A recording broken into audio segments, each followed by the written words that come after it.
All right, so I'm gonna give you guys some tips on how to make an awesome homemade burger in your house. That's redundant. So go to the grocery store and look for thin cut chuck steak. So you want it to be less than a centimeter, right? Buy about 1.5 pounds if you want to make two big juicy burgers. When you bring it home, put it in the freezer, right? Because you're gonna want to chop this by hand.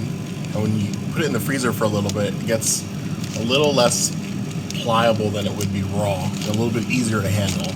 I put some parchment paper so it's just easier to peel these apart. But yeah, leave them in the freezer for about 30 minutes or until like they're bendable but barely bendable. And then you're gonna want to take them out and transfer them to a cutting board. All right, so you transferred your thin cut chuck steak to your cutting board. Get rid of the parchment paper if you still have it. So you could chop this up as is, right? And then that's what you use to form your ground beef. Generally speaking, a lot of chefs and home cooks, they recommend about 70% meat to 30% fat for your burger to make it nice and juicy.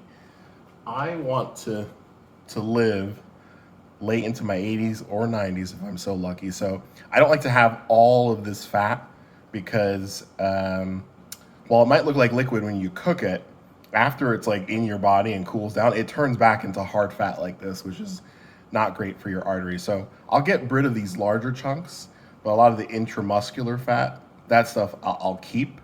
If it's a special occasion, maybe you want to keep some of this stuff to just have that juiciest of juicy burger.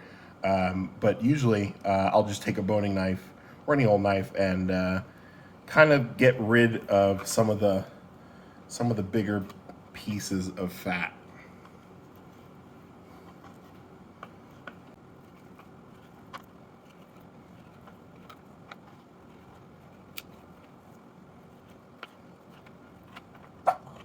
So at the end, I actually might put some of this back in just so that it's not too lean of a burger, because that would be not great as well. Sorry, that's my dog talking, saying he wants a burger.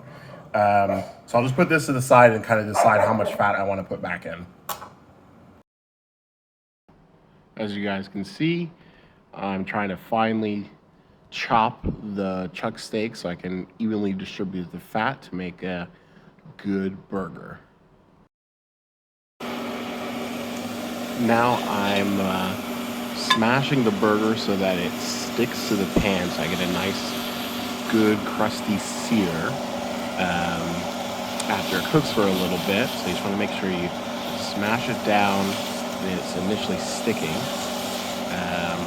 so that, again, it can form that nice sear on the bottom of the burger. Also, don't forget the salt. Salt as you would a steak or any other big hunk of beef to get the great flavor to come out. And there you have it, your own juicy homemade burger.